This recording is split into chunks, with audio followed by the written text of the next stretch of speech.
نحمد ونصلي على رسول الكريم اما بعد اعوذ بالله من الشيطان الرجيم من يطع الله ورسوله فقد رشد واهتدى ومن يعص الله ورسوله فقد ضل وغوى.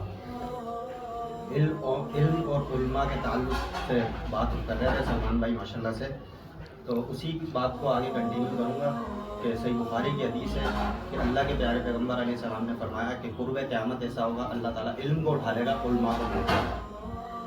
تو حقیقی علم کا اٹھ جانا جو ہے وہ علماء کی موت کے ساتھ ہے. قرآن موجود ہے، حدیث موجود ہے، انٹرنیٹ موجود ہے، گوگل موجود ہے. اللہ کے پیغمبر یہ فرما رہے ہیں کہ اللہ رب العالمین علم کو اٹھا لے گا، علماء کو موت دے گا. اس کا مطلب یہ ہوا علم کی جو بقا ہے وہ علماء کے ساتھ ہے. فہم الدین علی فہم السلف، اسی لیے سما کا ہونا بہت ضروری ہے. ایک عالم کے ساتھ بیٹھ کر اللہ تعالیٰ کی وحی کا مبارک علم سیکھنا یہ ایک علماء کے ساتھ ہی ہو سکتا ہے. تو اسی لیے اللہ کے پیارے پیغمبر نے فرمایا کہ انٹرنیٹ موجود ہے، گوگل موجود ہے، کتب احادیث موجود ہے، تفسیر قرآن موجود ہے، لیکن اللہ رب العالمین علم کو اٹھا لے گا، علماء کو موت دے گا.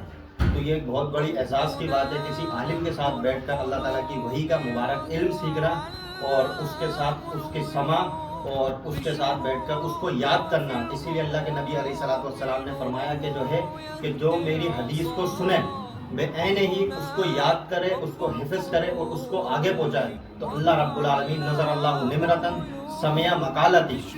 وہ ایک حدیث میں ہے کہ ایک کلمہ بھی، ایک بات بھی اگر کسی نے میری سنی اور اس کو یاد کیا اور ایز اٹ از بے عین ہی اس کو آگے پہنچایا، اللہ رب العالمین اس کے چہرے کو قیامت کے دن حشاش و بشاش کر دے گا قیامت والے دن، کیونکہ اس نے اللہ کے پیغمبر علیہ السلام کی وحی کا مبارک علم سیکھا تھا. قرآن و حدیث کا ایک جملے کو اس نے یاد کر کے نبی علیہ السلام کی حدیث کو آگے پہنچایا تھا.